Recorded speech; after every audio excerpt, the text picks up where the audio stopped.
Welcome back to They Did What? Your source for the internet's craziest, most entertaining stories where I go over them, analyze them, and most certainly make fun of them. Today, I'm going to be covering part 2 to the story, all about the guy who was married for 20 years, thought he had a great thing going, and then saw suspicious things going on with his wife. And lo and behold, she was in fact cheating.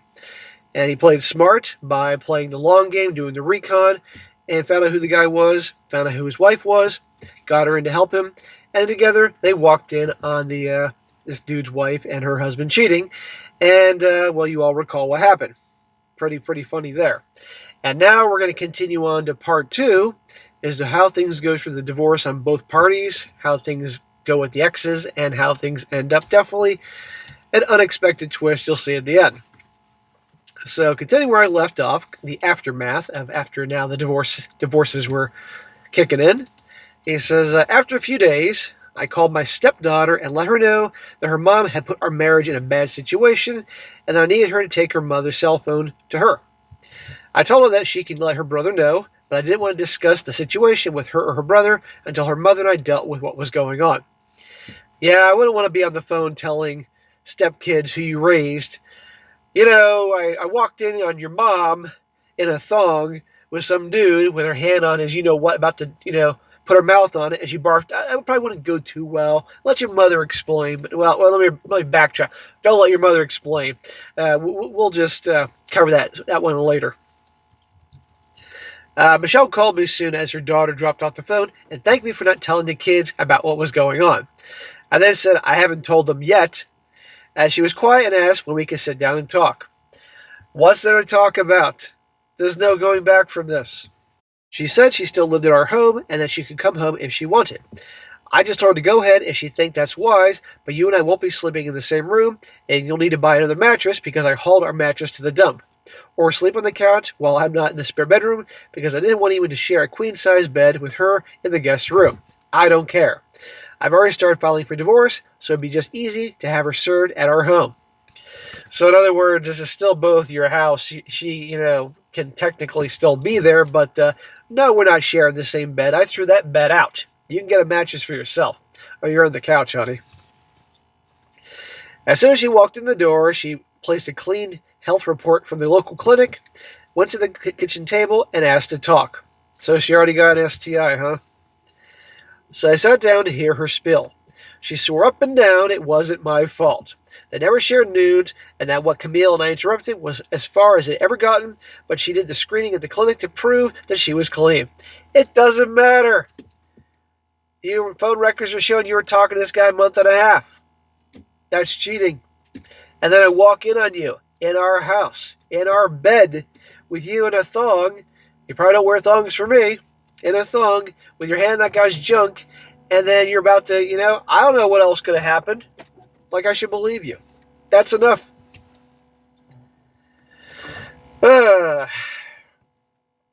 She claimed that she was actually about to stop when we came in because she was already sick to her stomach, about to vomit before he walked in on them. What a load of crap. Or a load of barf. Come on here. I was about to stop, I swear, and I threw up because I felt sick of what I was doing. Uh-huh. I just stared at her and said, you cannot prove you didn't sleep with him before. You can't prove you threw up because you were going to stop. You have no texts or recorded calls proving this was the first time you two hooked up as far as I got. I saw the towel laid out on the bed, so I know what the plan was that Camille and I interrupted. What I interrupted is enough to divorce you. You can't prove to me that this is only the first person you've done this with because your word means nothing now. We always laid a towel down to keep the bed from getting messy, so her argument was defeated and she knew it. There you go. So, well, Michelle said she didn't know why she let this happen and tried to blame it on the empty nest after the kids moved out and got married and the brain fuzz over catching the pandemic virus about a month before conversations between her and Mike got inappropriate. I liked how he said she didn't know why she let this happen. Again, proving how women behave like children. How many guys have encountered kids, maybe your own, that did something stupid? You're like, why'd you do that? Oh, no. Smack. Tell me again you don't know. I just glared at her and calmly replied that I didn't go cheat after I caught it, so that's a pathetic excuse. Try again. So she just stared at the floor and cried. Hoe Bag Handbook Chapter 2, when all else fails, cry. I don't know why then, she said. And I said, don't try to play me. She then tried the I never lied to you card. Why did you try to stop me? And he was smaller than you, so why are you so intimidated? She actually said he's smaller than you, so why are you intimidated? She actually said, I'm not surprised, but still, get the fuck out of here. I then told her that it was her job to remain faithful to me, not my job to have to run off other men.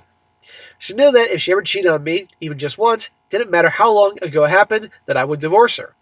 I reminded her that I even said in front of her friends, when everybody was discussing how they handled cheating, that if I found out on her deathbed that she cheated on me just once decades ago, that I would die alone. Or pardon me, she would die alone. So he made this abundantly clear she was well aware of the consequences. She kept quietly saying, please, no. I then told her how her actions helped destroy our marriage, another marriage, and possibly ruin a woman's chance to having kids. And Camille wasn't once blood. She told me she plans to divorce her husband, clean him out in the courts with a prenup, and then she's suing for alienation of affection. There, now you got something to cry about, honey. I told her I had to divorce her even if I wanted to forgive her because Camille can then take our house if I don't get ahead of Camille filing against her. I considered countersuing her husband, but he'll be lucky to have a pot to piss in his inherited home after Camille's done with him. No need for me to waste money filing a lawsuit to collect nothing. So the plea bargaining begins. So fast forwarding in time here. Michelle said she'd sign off on my 401k and sign off on our home to me if I just let her live in a spare room for a year after divorce and try to rebuild at least our friendship that she tore down. What? She's going to go easy on you in the divorce and everything if you let her stay there to rebuild the friendship? Were you fucking nuts? Thanks to her and pretty much everyone before her, I would never trust another woman ever to be married again. We've heard that song and dance before, man. I just really had no desire to even get back out in the dating world. I told her I didn't want to see her bringing men into my home, and how the hell would I move on? Exactly. No, she's just hoping to wear you down. That's the idea. That after a while, you'll have a roller coaster of emotions. You'll miss her. She'll put on the act. She'll be cleaning that house every day like you're in a hotel, getting the room cleaned by a maid every day, cooking you meals, doing whatever you want, seducing you back in the bedroom. And after a year, it's back to business. That's her intention. She just said she'll do whatever it took to try to fix her stupid choices that wrecked our marriage. If just at least to repair our friendship, they would make time with her children, who love me as their father, to stay connected.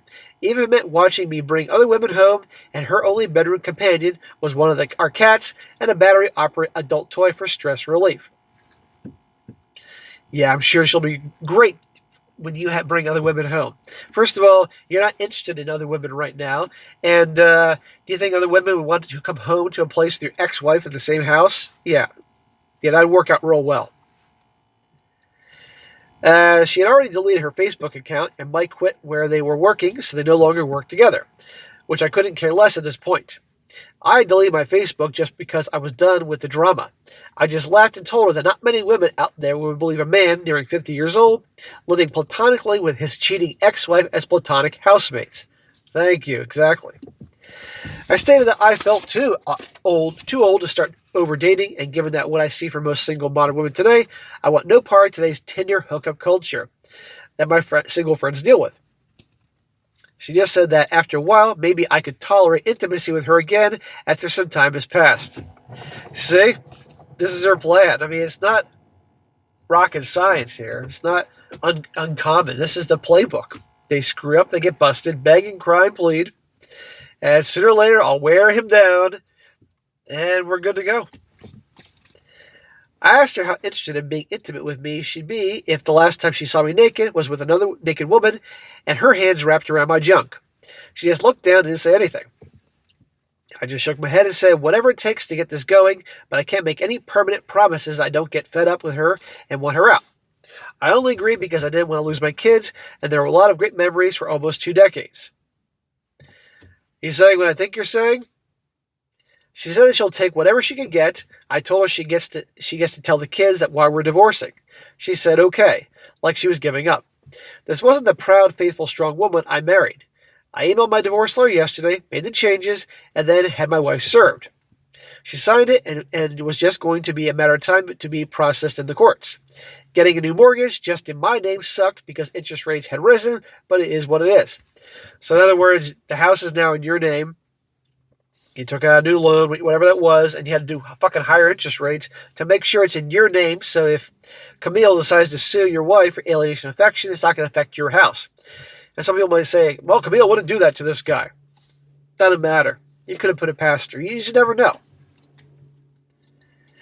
She told the kids a few days before getting sued and was honest. She was helping pitch in to share the utility bills, as I did sign over the car that she primarily drove. Hang on, I want to go back in time. You just said she told the kids a few days before getting served and was honest. Are you telling me she told all the details to your kids about what happened? I have a hard time believing all the details the kids got. But now you say she's helping pitch and share the utility bills.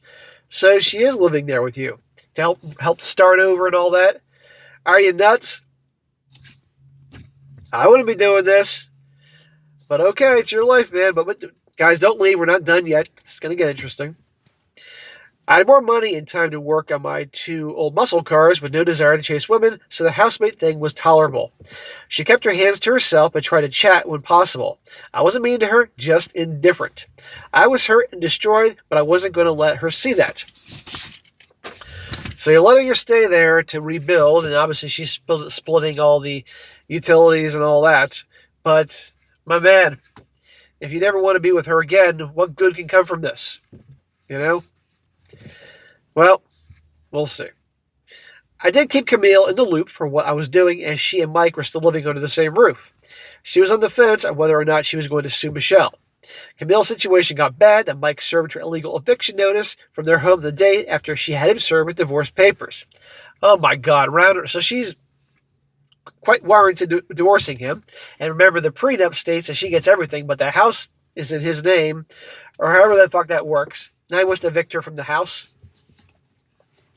He claimed her association with the police department made him feel unsafe in his home. That day, Camille showed up to my house and asked to speak with Michelle and me together.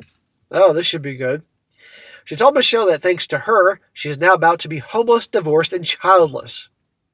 Their savings account was going to remain locked until they went to court, and since so much of her check had been going directly into savings, she didn't have enough money to get her in place yet after redirecting her next paycheck direct to her checking account. So everything's held up right now until the divorce, even though info about the prenup and everything. Well, guess what? This dude's wife who's telling the story here is playing the part, but also her scumbag husband is too, you know. Michelle looked at me and then told Camille, if Ryan is okay with it, there's an empty 3rd bedroom if you don't mind throwing in on utilities while you're here getting back on your feet.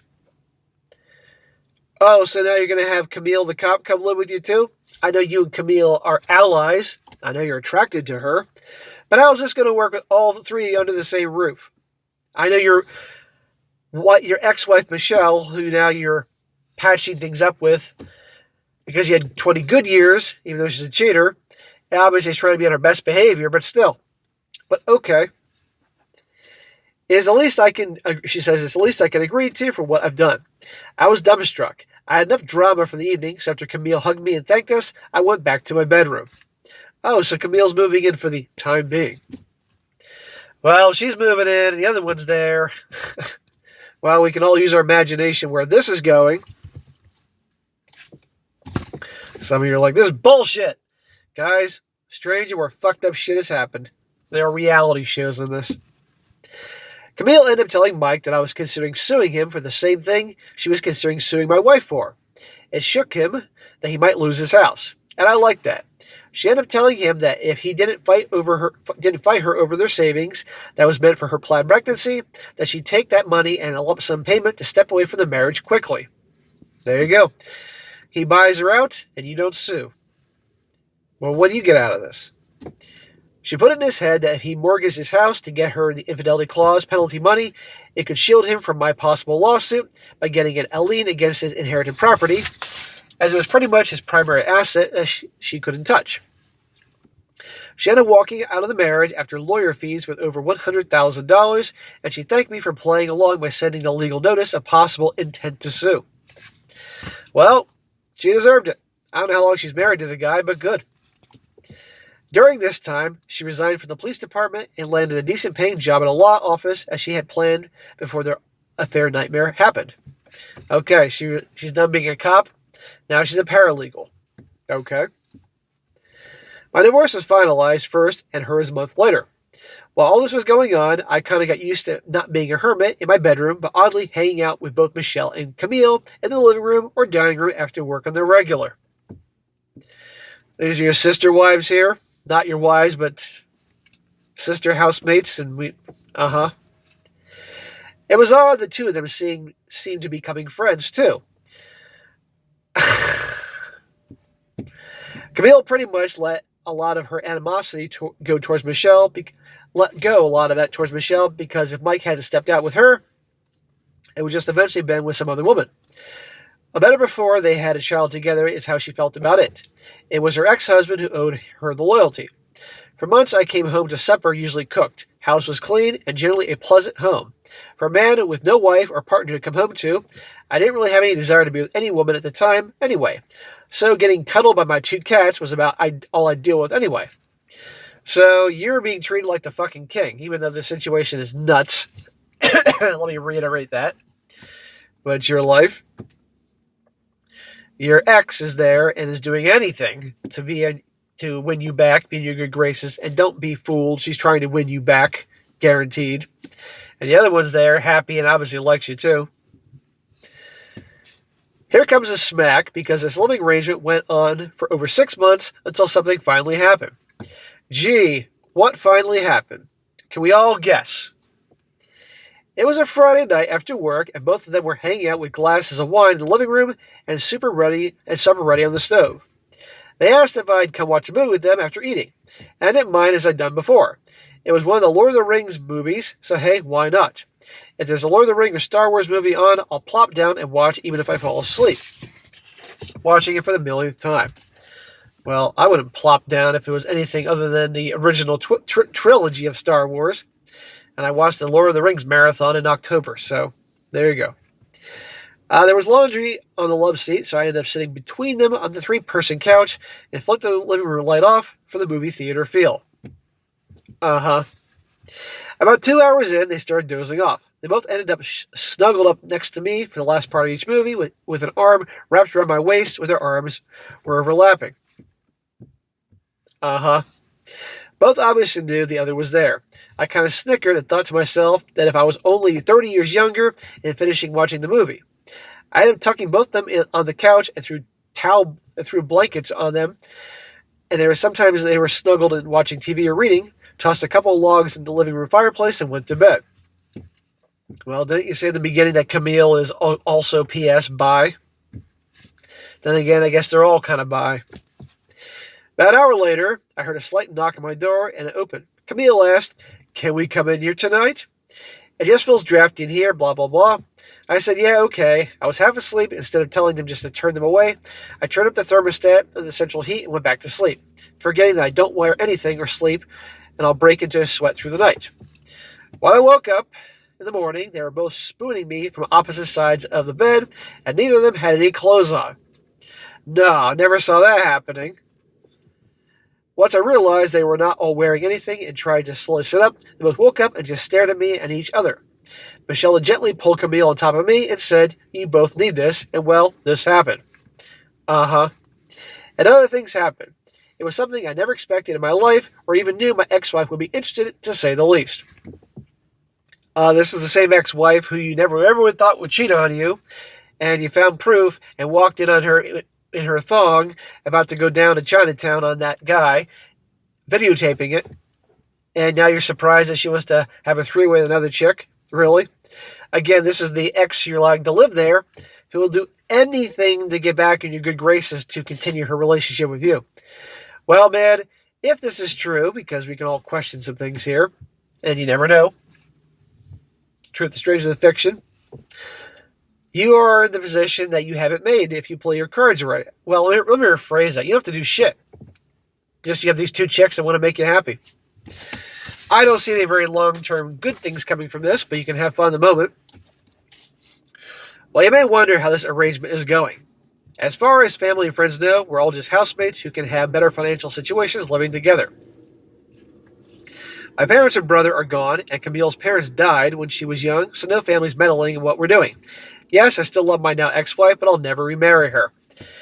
You better not get married to her or anybody else. And yeah, I figured you still loved her, obviously, but that's dangerous. You can love her, but not be in love with her. You're making the best of both worlds. That's a bad example. I'm sick, so bear with me, guys. I'm not thinking straight here. Not best of both worlds. You're just making the best of the situation. You're like, hey, let's just see what happens. You don't give a shit anymore. Did Camille and I develop feelings for one another? Yes, but once again, both of us don't believe in marriage anymore.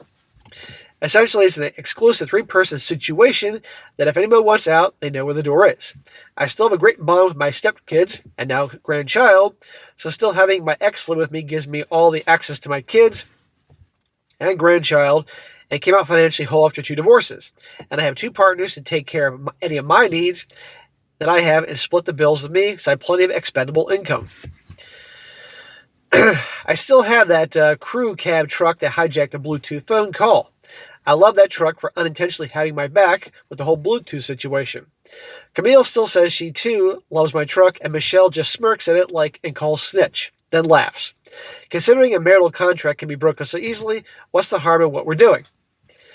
This has been going on for almost 2 years. You've had this arrangement for 2 years? Getting regular 3-ways and all that? And other things have come up for discussion, but it's all working out fine. Marriage is so off the table for me, especially since prenups aren't ironclad, and if you get the wrong judge or move somewhere that prenups aren't not recognized. Given today's dating climate, it is difficult to decide if you want to deal with the unknown of starting a new relationship with a person who, given the odds, will probably betray you too. Well, they will. It is better to know what you're going to get a snake bite so you can dodge the strike or take chances you won't get bit. If I knew back then what I know now, I would have never gotten married even the first time. To be honest, I don't think any of your content could have saved me regarding my second marriage other than the avoid a single divorced parent thing. But the deadbeat ex wasn't even a factor here, and my ex-wife had a good job. Anyway, thanks for taking the time to read this nightmare that I survived, and have a good one. And that, gentlemen, is the end of this crazy story. I told you how this is going to end. Definitely what you not expected. But all I have to say is, smack to this guy. You got your ex-wife living with you. I know that she's splitting the bills, and you're getting some free ass every once in a while, but it ain't free.